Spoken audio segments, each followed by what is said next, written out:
اعوذ باللہ من الشیطان الرجیم بسم اللہ الرحمن الرحیم۔ آج کا میرا سبق ان بچوں کے لیے ہے جن بچوں کو قرآن پاک پڑھانے کے لیے ابتدا کرائی جاتی ہے تو سب سے پہلے ان کو حروف الف سے لے کر یا تک پڑھائے جاتے ہیں۔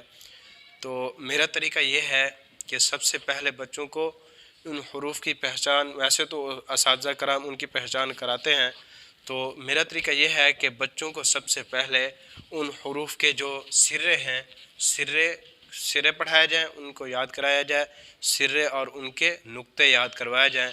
تو اس میں بچوں کے لیے بھی آسانی ہوتی ہے اور اس اساتذہ کرام کے لیے بھی آسانی ہوگی انشاءاللہ، کہ بچوں کو اچھے طریقے پہچان ہو جائے گی اور ان کو کوئی کسی قسم کی مشکل نہیں ہوگی۔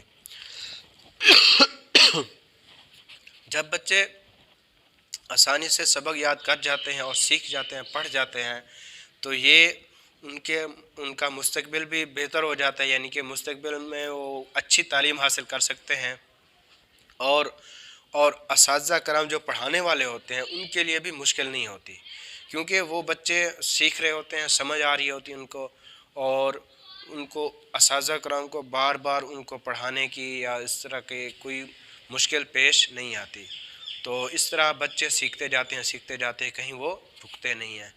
اگر شروع سے بنیاد اچھی نہ ہو تو پھر آگے بچوں کو بھی مشکل آتی ہے، وہ صحیح طریقے نہیں سیکھ پاتے، پڑھ پاتے، تو اساتذہ کرام کے لیے بھی وہ مشکل پڑ جاتی ہے، ان کو دوبارہ بار بار سکھانا، پڑھانا، سمجھانا۔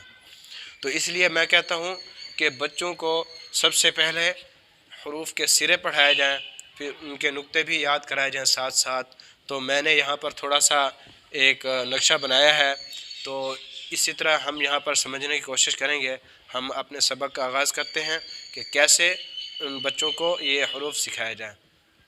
سب سے پہلے ہمارے پاس حرف ہے، حرف الف۔ الف کا کوئی سرا نہیں ہوتا، تو اس کے بعد ہے با، تا، ثا، نون، یا۔ تو یہ جو حروف ہیں، یہ 5 حروف، ان کے سرے جو سب سے پہلے یہ جو ہے ان کے سرے ہوتے ہیں، الفاظ کا سرا ہوتا ہے، تو ان 5 حروف کے سرے ایک ہیں، ان 5 حروف کا ایک ہی سرا ہوتا ہے۔ تو ان حروف کی جو پہچان ہوتی ہے ان کے نقطوں سے ہوتی ہے۔ کیسے؟ اب دیکھیں، با کا سرا، با کے نیچے ایک نقطہ، ٹھیک ہے۔ اگلا حرف ہے تا کا سرا، دیکھیں دونوں کا سیم ایک جیسا سرا ہے، تو تا کا سرا، تا کے اوپر 2 نقطے۔ تو اگلا حرف ہے ثا کا سرا، ثا کے اوپر 3 نقطے۔ اگلا حرف ہے نون کا سرا، نون کے اوپر 1 نقطہ۔ آگے یا کا سرا، یا کے نیچے 2 نقطے۔ اب دیکھیں تھوڑا سا فرق یہ بھی ہے۔ اب دیکھیں یہاں پر لفظ ہے با کا سرا، با کے سرے کے نیچے 1 نقطہ۔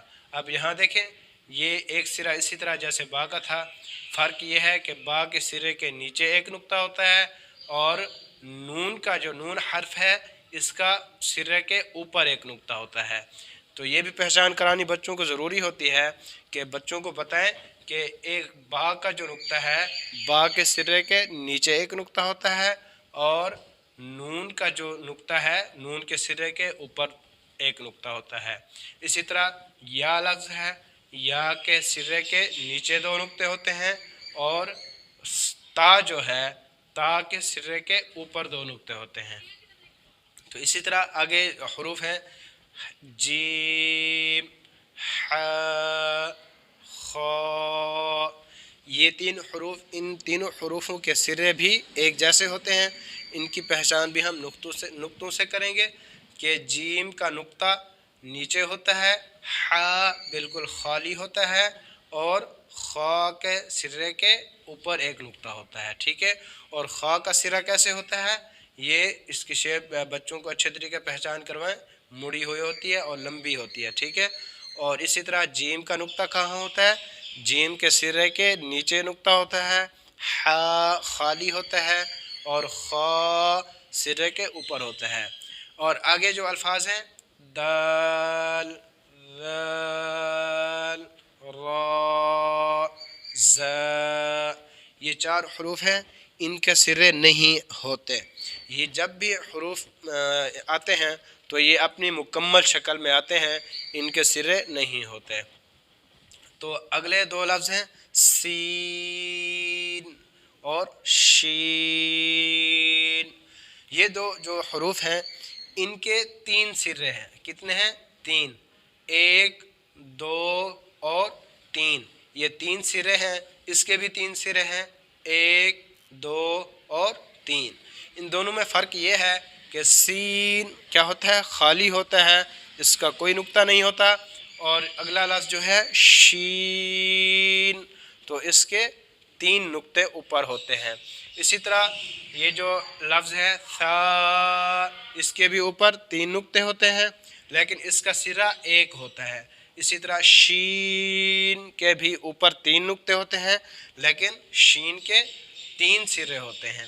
اسی طرح بچوں کو سمجھانا بھی ضروری ہے، اور بچے جو پڑھ رہے ہیں سن رہے ہیں وہ بھی اسی طرح سمجھیں اور اچھے طریقے یاد کریں۔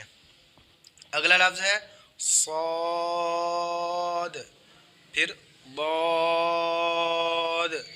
یہ دونوں حروف جو ہیں ان کے سرے بھی ایک جیسے ہیں۔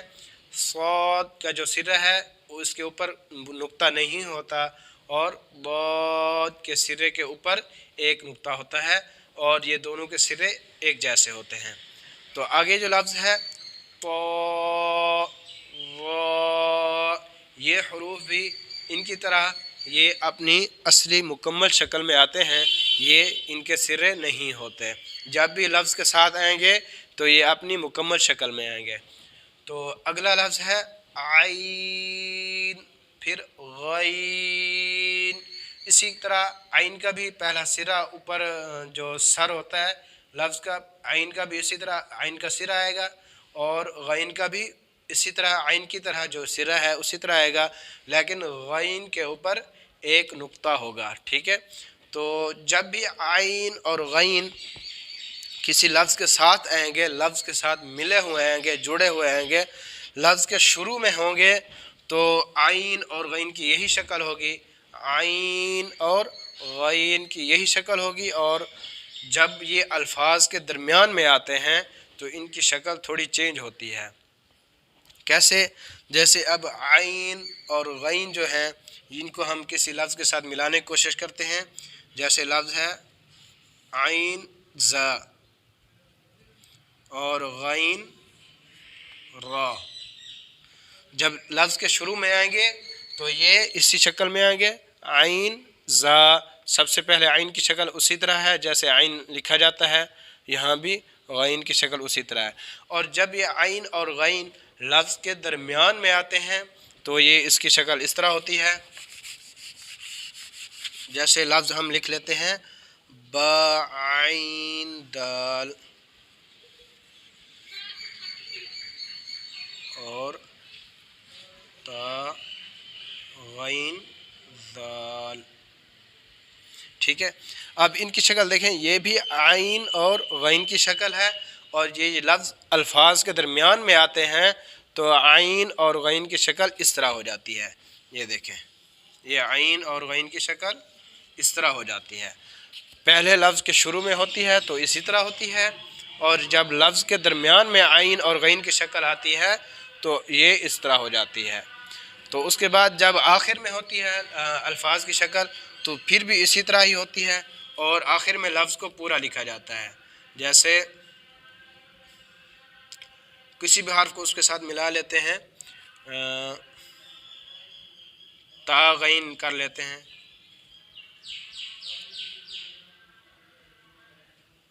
اور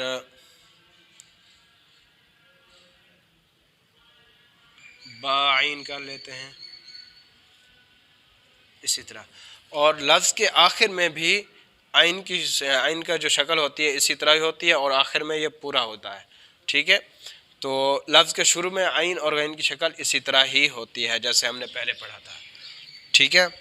تو یہ دیکھ لیں، پھر سمجھ لیں کہ عین اور غین کی شکل جو لفظ کے شروع میں ہوتی ہے اسی شکل میں ہوتی ہے، ان کے ساتھ لفظ ملا ہوتا ہے، اور جب عین کی شکل لفظ کے درمیان میں آتا ہے تو عین اور غین کی شکل اس طرح ہو جاتی ہے، اور آخر میں بھی اسی طرح ہی رہتی ہے، ٹھیک ہے۔ تو اس کے بعد ہمارے پاس لفظ ہے ف قاف، یہ بہت ہی آسان ہے۔ جیسے ہم نے یہاں پڑھے تھے، یہ سرے پڑھے تھے، تو ان کے اوپر ایک نقطے فا اور قاف کا جو سرہ ہے وہ یہاں پر ان کا سیدھا صرف سرہ سیدھا ہے، اور یہاں پر ان کا سرہ مڑا ہوا ہے، ٹھیک ہے، یہاں سے گولائی کی طرف، ایسے جیسے یہ سرہ سیدھا ہے تو اس کو ہم نے یہاں سے گولائی مڑا ہوا سرہ کہیں گے، ٹھیک ہے۔ تو فا کا جو سرہ مڑا ہوا ہے اس کے اوپر ایک نقطہ ہوتا ہے، اور قاف کا بھی اسی فا کی طرح سرہ ہوتا ہے، قاف کا بھی سرہ فا کی طرح ہوتا ہے، تو قاف کے اوپر دو نقطے ہوتے ہیں، فا کا ایک نقطہ ہوتا ہے اور قاف کے دو نقطے ہوتے ہیں۔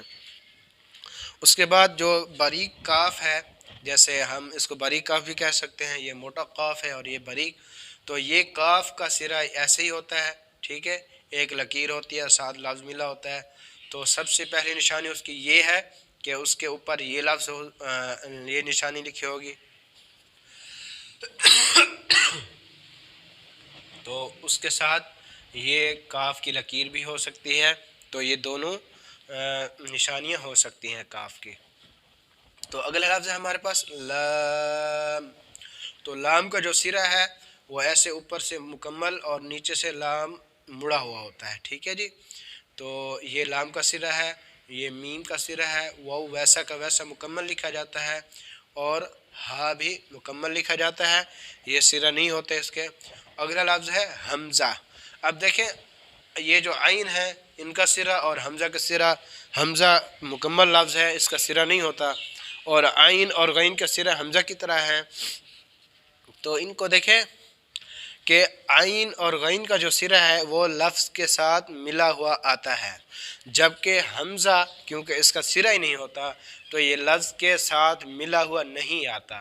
ان میں سے فرق یہی کریں گے، جب ہم کسی لفظ کے ساتھ ملا ہوا عین اور غین کا سرہ دیکھیں گے تو اس کو ہم حمزہ نہیں پڑھیں گے، ٹھیک ہے۔ تو جب حمزہ کسی لفظ کے ساتھ آئے گا، وہ اکیلا آئے گا، تو وہ عین اور غین کا سرہ نہیں ہوگا، وہ عین اور غین کا سرہ نہیں ہوگا، جبکہ جب کسی لفظ کے ساتھ عین اور غین کا سرہ ملا ہوا آئے گا تو وہ عین اور غین ہوگا، اور جب اکیلا اسی طرح کا سرہ آئے گا تو وہ حمزہ کا سرہ ہوگا اور عین اور غین کا سرہ نہیں ہوگا، ٹھیک ہے۔ آگے یہ الفاظ ہمارے پاس یہ مکمل الفاظ مکمل ہوئے، تو اسی طرح الفاظ کی پہچان کی جائے اور بچوں کو اچھے طریقے سکھایا جائے تو انشاءاللہ بچوں کو اچھے طریقے پہچان ہو جائے گی، اور آگے کہیں بھی یقین کرتا ہوں، امید رکھتا ہوں کہ انشاءاللہ آگے اسی طرح بچوں کو جب اچھے طریقے تیاری ہو جائے گی تو آگے بچوں کی کوئی غلطی نہیں ہوگی۔ تو اسی طرح آج کے سبق کے ساتھ مجھے اجازت دیں۔